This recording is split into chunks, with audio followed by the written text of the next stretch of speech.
Alright guys, it was a huge day for the Miami Dolphins. Like, a lot of things are happening, and we have a lot of things to report on that will probably happen tomorrow. So let's get into it, because there's a lot to talk about. So let's start with this story, which is a very, very interesting story about several several free agents on the Dolphins' radar. One of them is, especially with this has to do with the Issa Abdul Qaddus thing, us trying to replace him. One of them is Duron Harmon, who we know as Dolphins fans, we know him very well. He's a very, very good young safety. He's only 26. I would not expect the Patriots to re-sign him. Maybe they will. I doubt it. But we are going to try to snag him up. The other one is J.J. Wilcox. Obviously, we've talked about him in the past. He's a tone setter. He's a hard hitter. He's going to be a very good. If we did get him, he would be a very good acquisition, and he'd be a very good starting safety in the NFL. I mean, for us, he's a very good. What I meant to say is he's a very good starting safety in the NFL, and he would be a great addition to the team. And moving on from that, obviously the defensive tackle situation that we've been talking about the whole offseason needs to be addressed. They are targeting defensive tackles by the name of Terrell McClain, who had a career year this past season with the Dallas Cowboys. He would be a very good acquisition. He's a good pass rusher. He's a very all-around defensive tackle.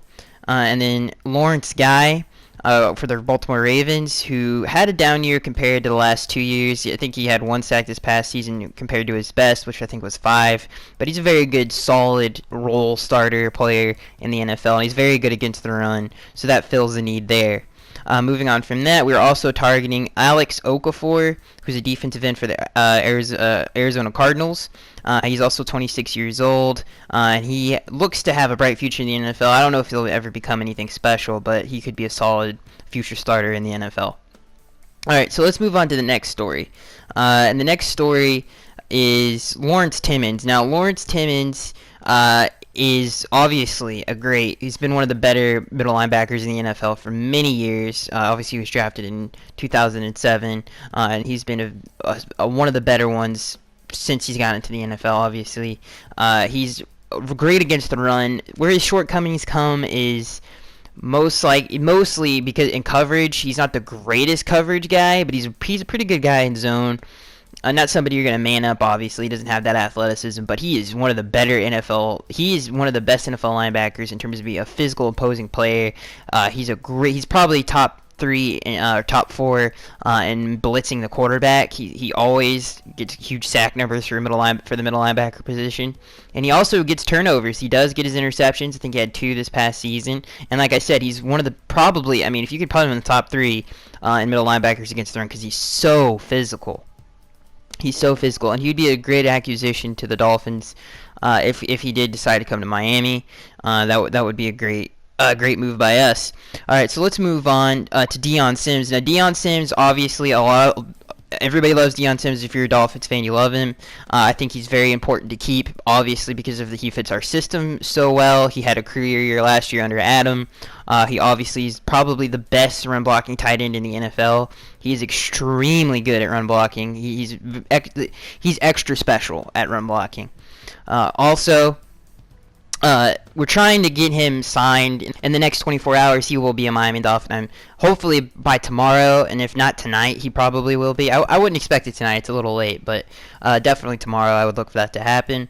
Next, we're trying, and I know we've talked about this before, and it's probably the same thing, probably going to happen today or tomorrow. Probably, most likely tomorrow. We're trying to sign Kiko Alonso to a long-term contract, which is great news. He had an outstanding season last season, and sort of playing out of position.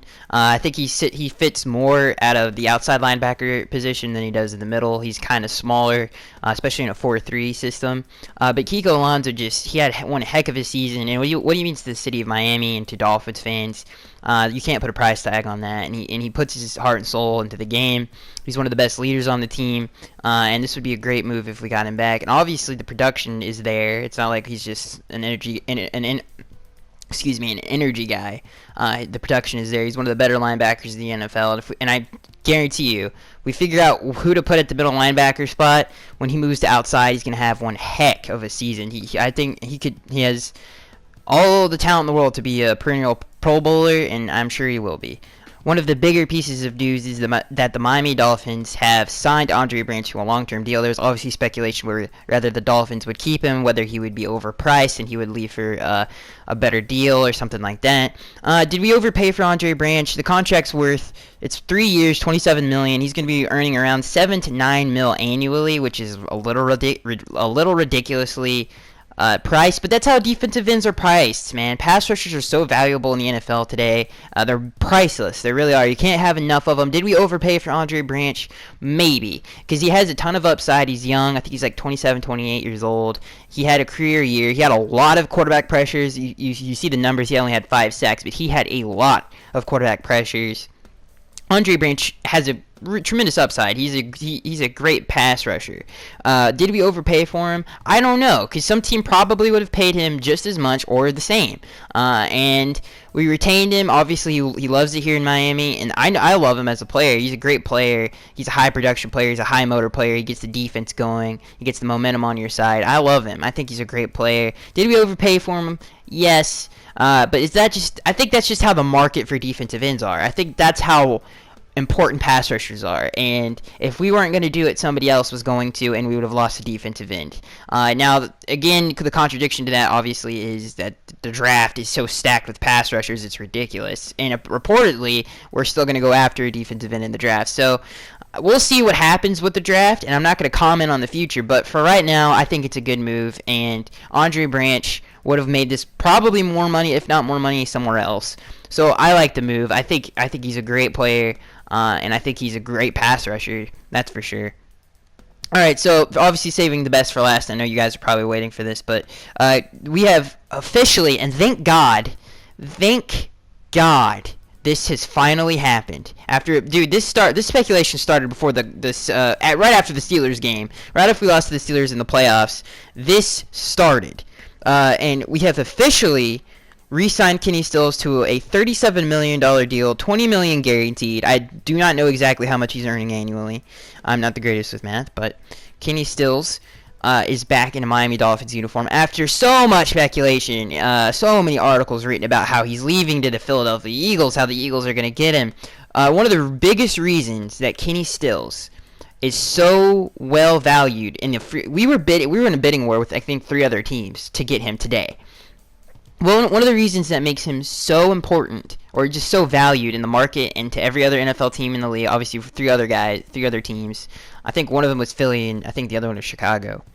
But one of the reasons he's so important is one of the biggest reasons is he's 24, so he's just going to get better. The second reason is you're not going to find anybody that young, especially that young with that much talent. What Kenny Stills brings to the NFL field is he can score from anywhere on the field. It doesn't matter. He can score from anywhere on the football field, which gives you that big playability that not a lot of teams have. Obviously, he takes the safety out of the box, which is great for Jay Ajayi and is great for the offensive scheme. And again, Kenny Stills, for all of this, everybody complains about his hands and all this other stuff.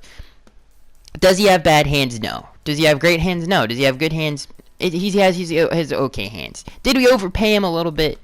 Maybe. Well, we did. I think we. I mean, again, is it just the market for him at this point in this offseason was a little high? Should we have let him walk? Should we have gone and got somebody like a Marquise Goodwin or something like that? No. I know Marquise Goodwin is not better than Kenny Stills. Marcus Wheaton is not better than Kenny Stills. None of these players. We would have been downgrading either way you look at it. Did we want to spend a first-round pick on John Ross, the kid out of Washington? No. We have to fix this defense. So this was a great move by us. This draft, and listen, I know people are going to be complaining. We need to fix this defense. We've overpaid for Kenny. I don't even think we overpaid that much for Kenny because of what he brings to the table. And you can make an argument that we did. I'm sure somebody's going to say something about that. Do I think we overpaid for him? No. And I know it's a lot of money, but I think in this draft, it is so stacked with defensive talent that I think it doesn't matter. It really doesn't matter, and it really, really doesn't matter. There are some really good free agent linebackers out there between Zach Brown and Lawrence Timmons is obviously on the market he's coming in for a visit, and Dante Hightower. But to reel it back into Kenny Stills, he puts the ball in the paint from anywhere on the football field, which is a priceless trait to have in the NFL. And he's 24. And either way you look at it, we'd have been downgrading. We could not have upgraded from Kenny Stills. And again,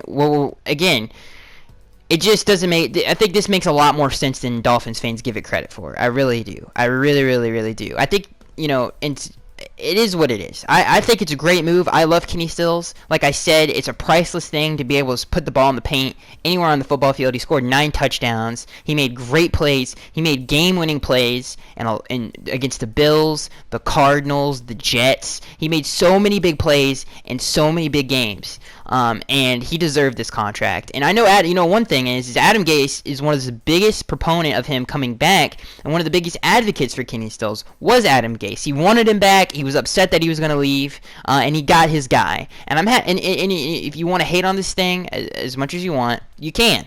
But our head coach, who had proved himself last season, brought us to a playoff berth, that we have been wanting for many years, obviously since the previous year to the previous time was 2008. It's almost a decade ago.